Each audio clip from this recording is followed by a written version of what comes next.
The top two things that parents identified that would make them feel the most comfortable sending their children back to school were having hand sanitizing and hand cleaning supplies readily available, as well as making sure that classrooms and other gathering spaces were properly cleaned and sanitized every day.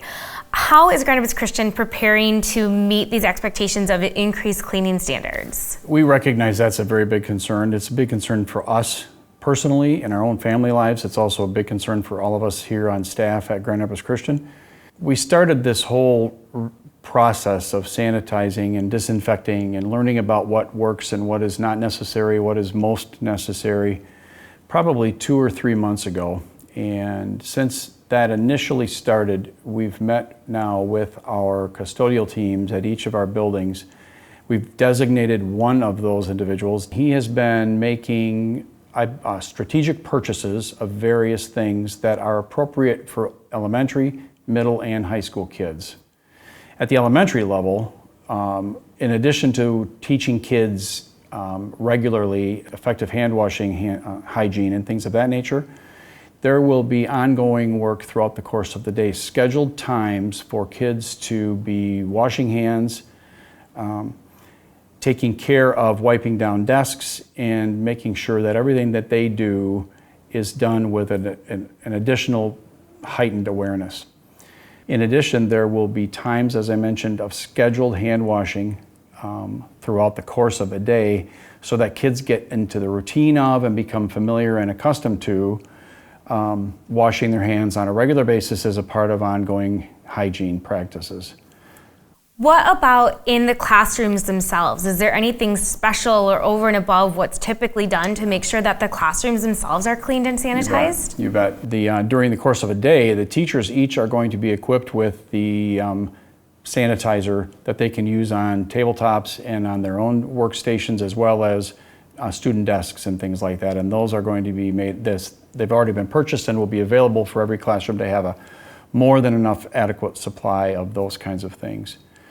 We will not be opening up drinking fountains initially, and we're asking that parents bring or send to school with their kids their own personally identified water bottle. One thing that we are instituting this year that we've not done before is a weekly electrostatic fogging of all classrooms. All of that because of our own heightened awareness of the importance of ensuring that disinfecting solutions and other procedures are applied and to the classroom spaces. Now, Grand Rapids Christian High School, probably the most populated school we have in our system.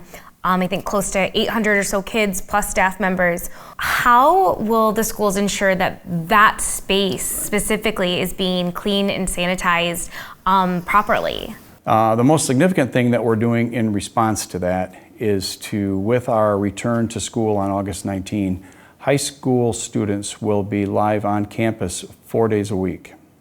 Mondays, Tuesdays, Thursdays, and Fridays. Wednesdays will be an off-campus, all virtual learning experience.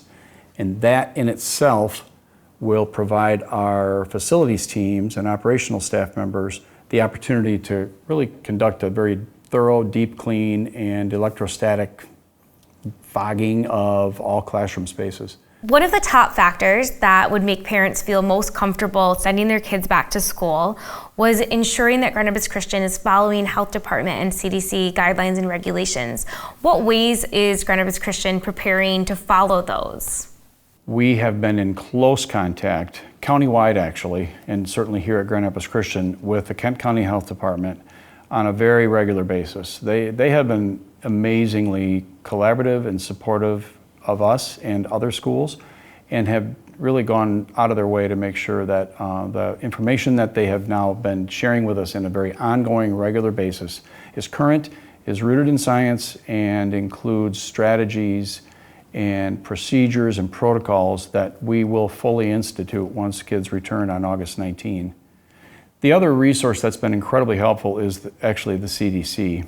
We receive probably daily, or at least every couple of days, in partnership with other school heads around the county and certainly probably around the country, updated information on CDC guidelines, and we are following those. We are cautious as we read through them to make sure that we're able to account for and achieve the recommendations that they're recommending, And our plan for students' return in August, the plans themselves are fully aligned with what the CDC has recommended.